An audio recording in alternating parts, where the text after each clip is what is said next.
sunrise, new day's dawning, and it's calling you and me, where the mighty Mississippi flows by Memphis, Tennessee. We've got woodlands, fields, and water. Hey, there is no better way. You can find out all about it on Outdoors with Larry Ray. Make some time, take the family, ask a friend, but don't delay. Listen up and learn about it on Outdoors with Larry Ray. Listen up and learn about it on Outdoors with Larry Ray. Good Saturday morning and welcome to another edition of the award-winning Outdoors with Larry Ray. Brought to you proudly by Sportsman's Warehouse and the Tennessee Wildlife Resources Agency. Now, here's your host, Larry Ray. Hey, good Saturday morning. Welcome to Outdoors with Larry Ray. And, we say hello to all of you folks out there in Brownsville on 1520 AM and 95.3 FM. Jackson, Tennessee on News Talk 101.5. And, of course, all of our good listeners near the intercom station of families here at ESPN 790 and 92.9 HD FM. This is fourth Saturday, and normally he would be in the studio with us, but of course we can't let it go without him. You know, he's been on every show this month because we worn him out, and I don't know how he's handling it this weekend, but our man Ron Wong has been at SEOPA, the Southeastern Outdoor Press Association, along with me, but he's been there all week. And then this weekend he's at Grenada for the American Crappie Trail things, and so we're going to kick it off with Ron and me talking Johnny McFarland, Quail Forever, Mid-South Chapter, Quail Forever. Good morning, Johnny. Hey, good morning, Larry. Good to be here. Thank you for being with us. But Ron's the man of the hour because we're going to have Ron on for this segment. Then we've really got a special segment. Stick around for it this morning down in that segment 5. Segment 5 around 7 o'clock for all you Memphis and Brownsville folks, 7:15 in Jackson. But Kathy Fennell, the president of operations for the Worldwide League, what is it, Ron? FLW, World League, Worldwide, Fishing League Worldwide. That's right. And there's been Fishing League Worldwide. And there's been some big news between the FLW and Major League Fishing, and we're going to talk to her, Kathy, a little bit later, as I said in the show. But, Ron, I know this busy time for you. Also, it's a special time because SEOPA, Southeastern Outdoor Press Association, has come to. Well, it's been fun. Yes, and learning a lot. You did some fishing earlier, I know, with some. I know you were out there with our good friend Lisa Snuggs, executive director. Absolutely. And then you came she right does back. A wonderful job. And came back with Jill Rohrback, had her in there, and it looks like all the women were, putting you in behind the woodshed. They were catching fish, which doesn't surprise me if they're with you. Well, I will tell you, a lot of the writers that come in, they'll ask to do some fishing trips, to gather content. Sure, yeah. For what they do.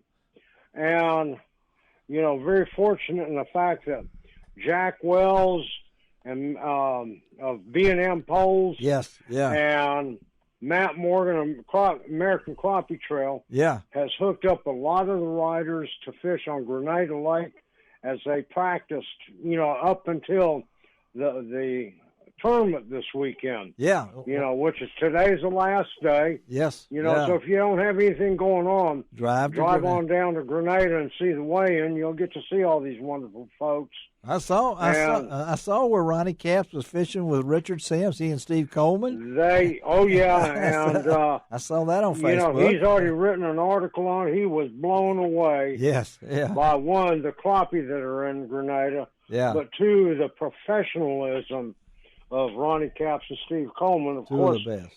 They are the number one crappie team in the world. Yes, and they took time from their schedule. Does that not tell you, Ron, about these guys? I mean, they're the best at what they do, but they'll take time to help out people for stories or even whatever it might be.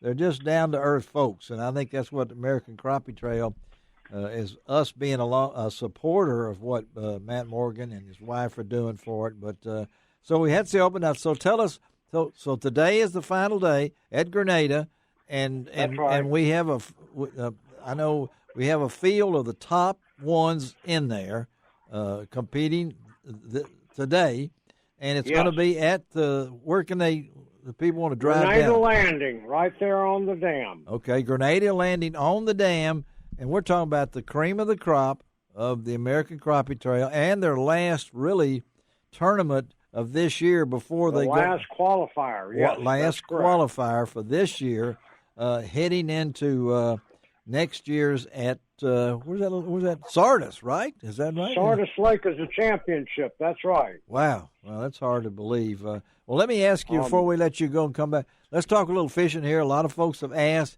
We finally got that storm came through, folks, and I didn't have power for 2 days, and Ron can laugh about it. And it's going to come to I got lucky. I got lucky. Yeah, it was nothing luck in mine. But what has that done, Ron, for this up? The temperature's gone up and down. What does a front like that mean? Because that was a big-time front.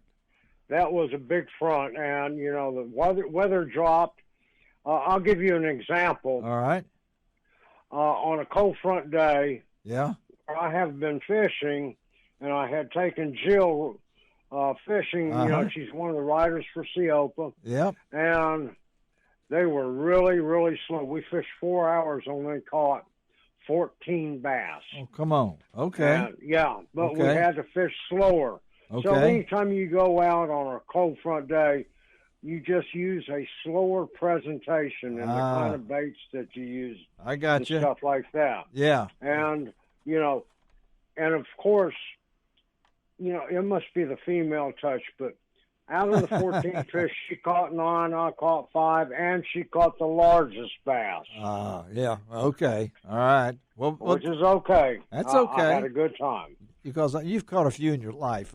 Somebody asked me. Now, let's get it right on the air. We got the man himself on, the legend of the Mid-South, Ron Wong. What do you consider a big bass? What's a lunker bass to Ron Wong? Well, at one time when I was growing up, a 6-pounder was a lunker bass. Okay. Today, a lunker to me, just for anybody. Yeah. Anything over 5 pounds. Anything over 5. Okay, it's a lunker. That makes my wife qualify because she caught a 6 one day with our good friend Mr. George Cochran. Yeah. I mean, he's only won a Forest Wood Cup. Yes, he has, and he's a legend in himself. But the biggest bass you've ever what's the biggest largemouth you've ever caught? I don't know if I've caught a couple of them that weighed a little over 11 pounds. Oh man, Johnny, what do you think about that? Wow, that's impressive. That's 2 5.5 pounders put together. Okay, that's the way. I've caught several 10-pounders. Well, can you catch big fish now? Is it possible, or is it better in the spring? This is a great time of the year to catch big fish. Okay. And the reason is because they are eating to store up fat for winter, and because of the spawn that'll be coming in spring. So they tend to go and feed heavily right now. And also, you're talking about bass. So, what would you tell our folks out there listening to you? Some places to.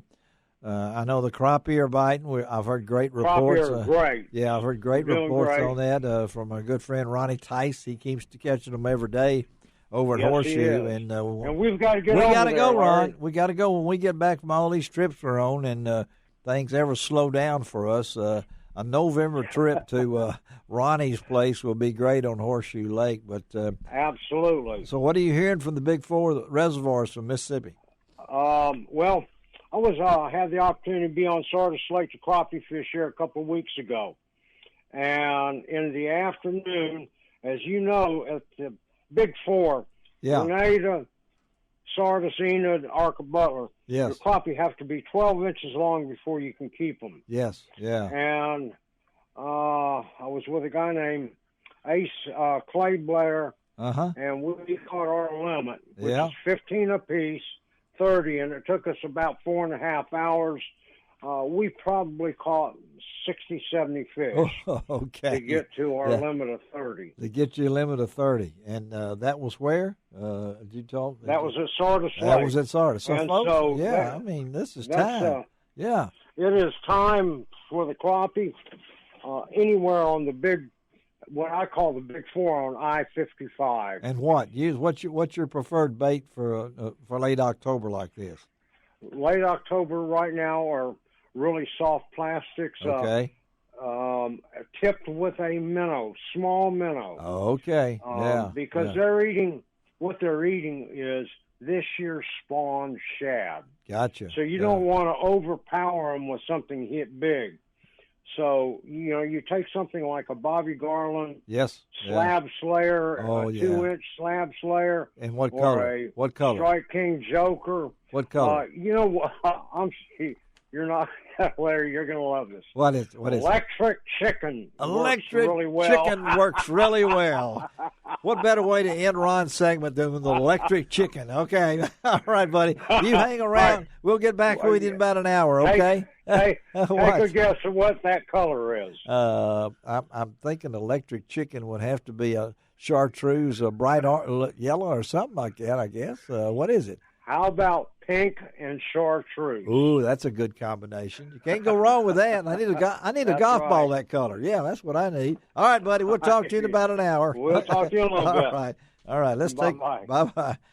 Johnny, just hang in there with us, okay? I'm enjoying it. I'm just glad to see you over there. I'm enjoying it. Not that I didn't feel confident me and Shelby handling this, but all right, let's take a break, come right back, and we're switching to the trout streams of Arkansas. And who better to talk about that than John Berry of Berry Brothers out of Cotter, Arkansas. Be right back.